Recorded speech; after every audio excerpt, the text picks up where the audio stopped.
کا مقربین پر خوف الہی اور خشیت کا طاری ہونا حق ہے، لیکن ان عظیم ہستیوں کو بے حواس کہنا ان کی شان میں بے باکی اور گستاخی ہے۔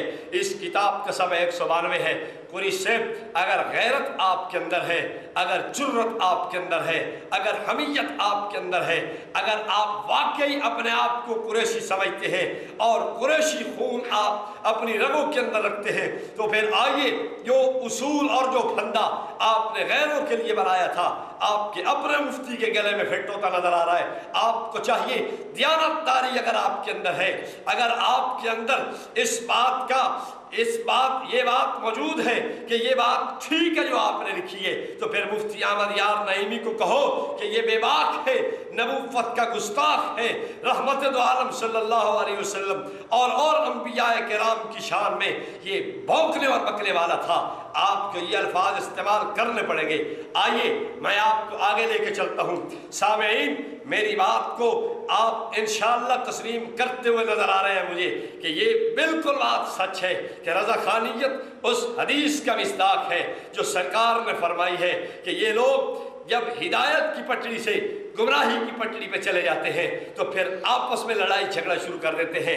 یہ حنیف قریشی نے جو کتاب مناظرہ چھاپا ہے، اسی کے صفحہ 197 پہ ایک بات حنیف قریشی صاحب کہتے ہیں، سعودی عرب کے وہابی حضرات کی طرف سے ملنے والی ترجمہ اور تفسیر جو مفت تقسیم ہوتی ہے، دیگر نام نہاد مترجمین کے تراجم سے گریز کرے، کیونکہ ان میں کئی مقامات پر مقام الوہیت و نبوت کی تنقیص کی گئی ہے۔ مثلا سعودیہ سے مفت ملنے والی تفسیر میں صفحہ 1098 پر سورہ قصص کی آیت نمبر 86 کے تحت لکھا گیا ہے، یعنی نبوت سے پہلے آپ صلی اللہ علیہ وسلم کے وہم و گمان میں بھی نہ تھا کہ آپ صلی اللہ علیہ وسلم کو رسالت کے لیے چنا جائے گا۔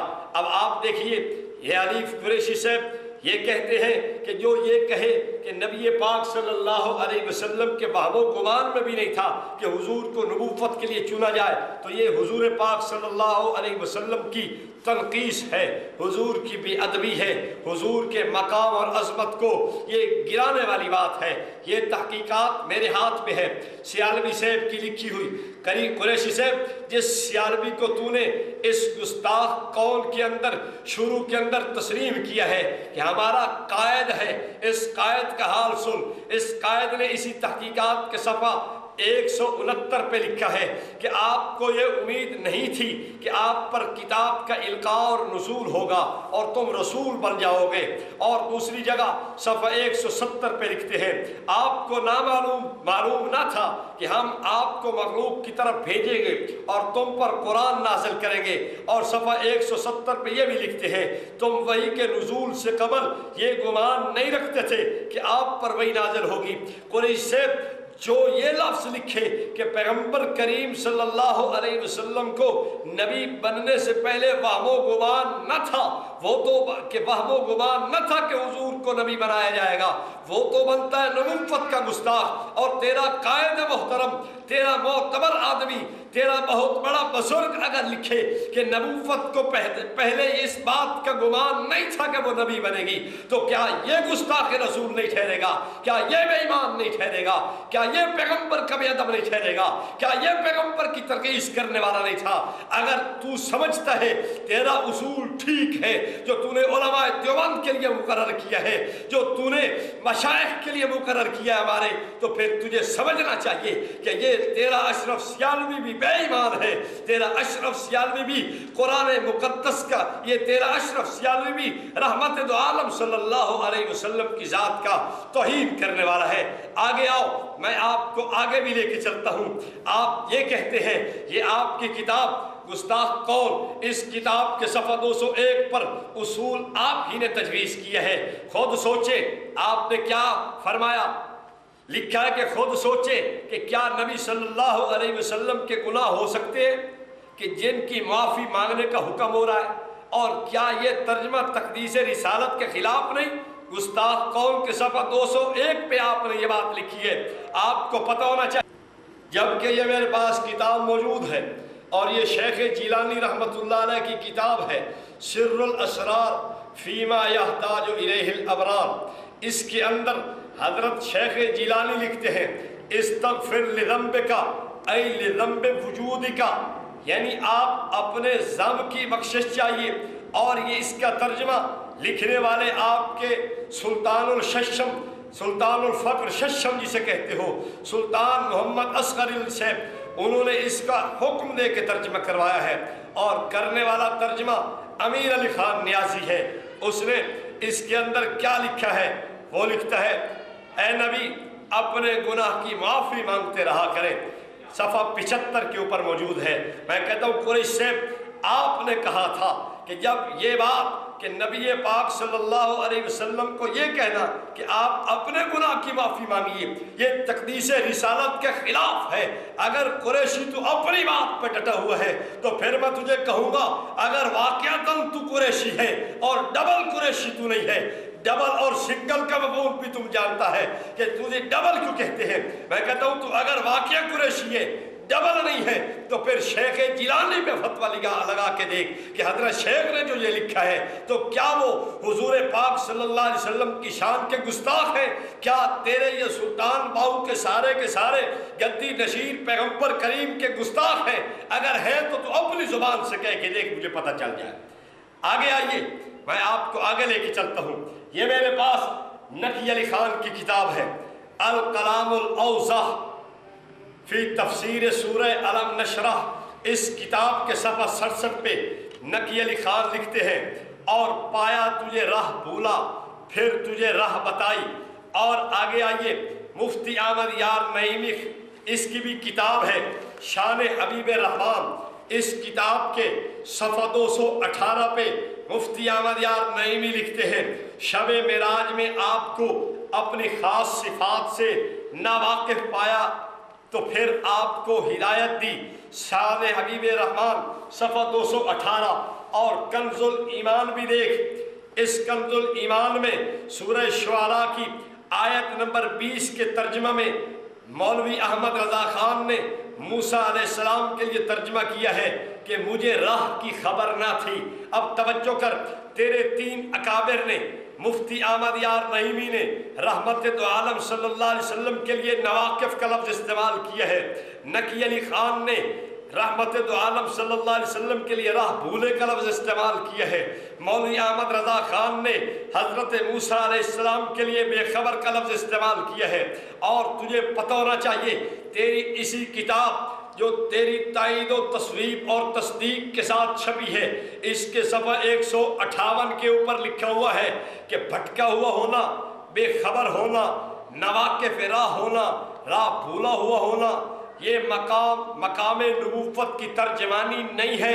تو میں آپ سے سوال کرتا ہوں قریش سے کہ جو نبوت کو نواقف کہے، جو نبوت کو بے خبر کہے، جو نبوت کو راہ بھولا کہے، تیرے قانون سے وہ نبوت کا بے ادب جا کے بنتا ہے، وہ نبوت کی ترجمانی کرنے والا نہیں بنتا۔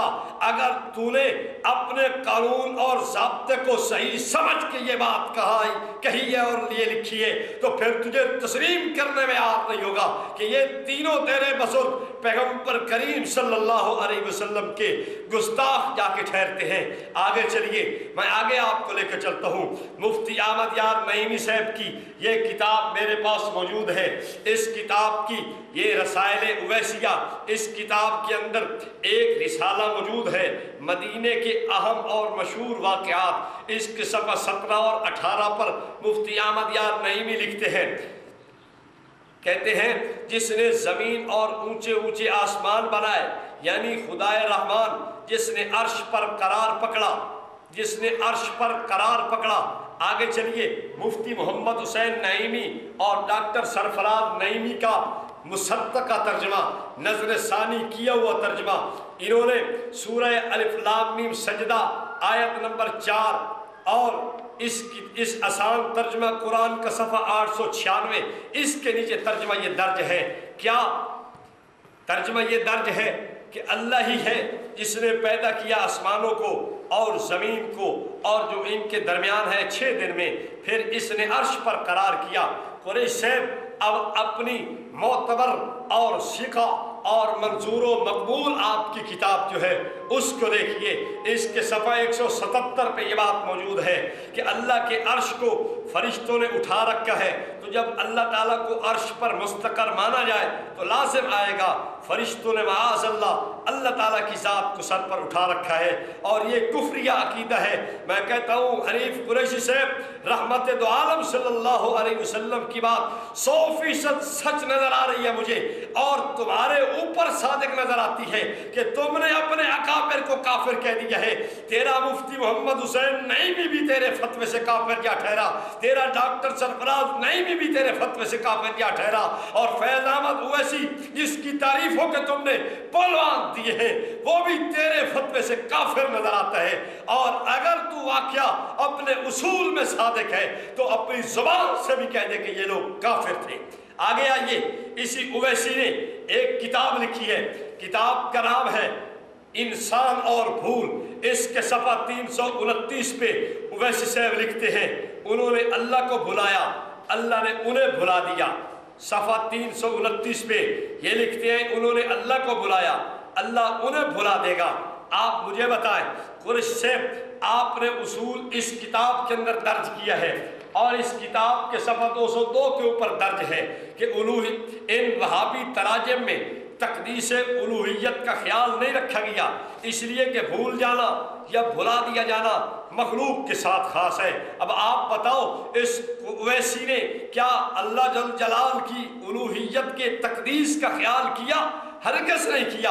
جب آپ خود مانتے ہو اس نے تقدیس الوہیت کا خیال نہیں کیا تو آپ کو چاہیے تھا کہ علماء دیوبند کے خلاف انگلی اٹھانے سے پہلے اپنے اس وڈیرے اور بابا جان کو کافر اور بے ادب اور گستاخ ضرور کہہ دیتے، لیکن مجھے پتہ ہے یہ بات تمہارے اندر نہیں ہے، یہ غیرت کی گولی تم نے نہیں کھائی ہوئی، یہ تمہارے اندر غیرت کا ذرہ بھی موجود نہیں ہے کہ تو اپنے اکابر کو کافر کہہ دے۔ جو اصول تو نے میرے لیے بنایا تھا وہ تیری اکابر پہ فٹ ہوتا نظر آ رہا ہے، لیکن نہ خنجر اٹھے گا نہ تلوار ان سے، یہ بازو میرے آزمائے ہوئے ہیں۔ میں جانتا ہوں قریش سے طالب الرحمان کی پرخچیاں اڑانا آسان ہے، علماء دیوبند کے کسی ثبوت کے سامنے کھڑا ہوا تو تیرے علم کا لوگ چراغ، تیرے علم کا لوگ نظارہ دیکھیں گے کہ تیرے علم کا حال کیا ہوتا ہے۔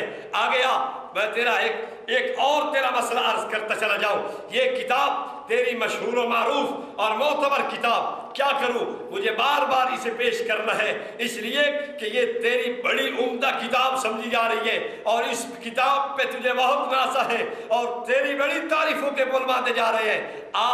دیکھ اس کتاب کے صفحہ 224 پہ تو نے لکھا ہے حضرت ابراہیم علیہ السلام نے سورج کو دیکھا تو فرمایا ہاذا ربی، یہ میرا رب ہے۔ یہ آپ نے اس کتاب کے صفحہ 224 پہ فرمایا ہے۔ اب میرے پاس ایک رسالہ موجود ہے، بڑا معتبر کتاب رسالہ، بڑے ہی معتبر حضرات کا چھپا ہوا رسالے کا نام ہے آواز اہل سنت۔ یہ گجرات سے چھپنے والا ہے۔ اس آواز اہل سنت کو چھاپنے والا پیر افضل قادری ہے جو تمہارے اکابرین کی صف میں شامل ہوتا ہے۔ سن اس افضل قادری نے کیا لکھا ہے۔ یہ اس آواز اہل سنت جنوری 2010 صفحہ 31-32 میں لکھتا ہے۔ اس جگہ بھی سب مترجمین نے جملہ خبریہ کے انداز میں ترجمہ کیا، جس سے لازم آتا ہے کہ حضرت ابراہیم علیہ السلام ابتدا میں تارے، چاند اور سورج کو رب مان لیا تھا، بعد میں آپ نے اس کی تردید کی۔ ان غلط تراجم سے 2 رات 1 دن حضرت ابراہیم علیہ السلام کا مشرک ہونا لازم آتا ہے۔ تو نے جو قریشی صاحب ترجمہ کیا ہے کہ یہ میرا رب ہے، اس ترجمے کے اوپر تیرا پیر محمد افضل قادری تنقید کرتے ہوئے کہتا ہے کہ یہ ترجمہ کرنے والا جناب ابراہیم علیہ السلام کو مشرک کہلائے اور گستاخ و بے ادب۔ مجھے حیرت ہے تیرے اوپر اور تیری جماعت کے اوپر حیرت ہے